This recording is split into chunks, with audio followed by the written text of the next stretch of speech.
स्वागत है आप सभी का इस दिव्य श्रृंखला के अयोध्या कांड के 14वें अध्याय में। महाराज दशरथ के निधन और राम के वनगमन के पश्चात भरत का हृदय अत्यंत संताप और ग्लानि से भर उठा। उन्होंने स्वयं को उस अधर्म के उत्तरदायी के रूप में देखा जिसे उनकी माता कैकेयी ने अपने स्वार्थवश जन्म दिया था। उन्होंने राज्य, वैभव और सत्ता को त्यागते हुए अयोध्या के सिंहासन को अस्वीकार कर दिया। भरत ने गुरु वशिष्ठ, मंत्रीगण, कुलगुरु, पुरोहितों, वीर सैनिकों और हजारों अयोध्यावासियों के साथ चित्रकूट की ओर प्रस्थान किया, जहां श्रीराम अपने वनवास का प्रारंभिक काल व्यतीत कर रहे थे। भरत की यह यात्रा एक राजकुमार की नहीं, बल्कि एक भक्त, एक अनुज और एक धर्मनिष्ठ आत्मा की थी। मार्ग में जब वे जंगलों और आश्रमों से होकर गुजरे तो उन्होंने वनवासियों, मुनियों और तपस्वियों से श्रीराम के विषय में प्रश्न किए। उनके मन में केवल एक ही संकल्प था, श्रीराम को अयोध्या वापस लाकर सिंहासन पर आरूढ़ करना। चित्रकूट के पवित्र पर्वतों के समीप पहुंचते ही उस शांत वन में एक दिव्य हलचल उत्पन्न हो गई। गूंजते शंखनाद, पदचापों की गूंज और भक्तिपूर्ण नारों से वह वन क्षेत्र भी जैसे धर्ममय हो उठा। लक्ष्मण ने जब दूर से विशाल सेना और समृद्ध जुलूस को आते देखा तो उनके भीतर शंका का बीज अंकुरित हुआ।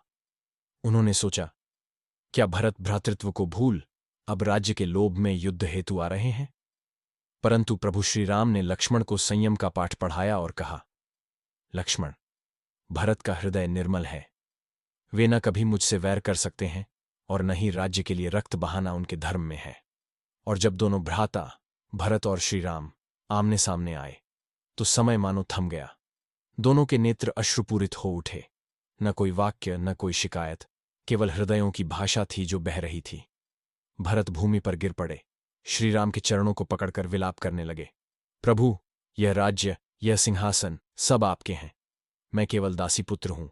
अयोध्या आपकी प्रतीक्षा में दग्ध हो रही है, कृपया लौट चलें। परंतु श्रीराम ने धर्म का व्रत लिया था। पिता की आज्ञा और वचन का पालन उनके लिए सर्वोच्च था। वे प्रेम से भरत को उठाते हैं, उन्हें आलिंगन करते हैं और कहते हैं, भरत, मेरा वनवास मेरा धर्म है, यह वचन ही अब मेरा मार्ग है। यह सुनकर भरत का मन और भी विनम्र हो उठा और उन्होंने यह निश्चय कर लिया कि वे प्रभु श्रीराम की चरण पादुका को अयोध्या के सिंहासन पर रखकर राज्य का संचालन करेंगे। उस चित्रकूट की वसुंधरा उस दिन साक्षी बनी एक ऐसे मिलन की जो त्याग, प्रेम, भक्ति और धर्म की अनुपम मिसाल है।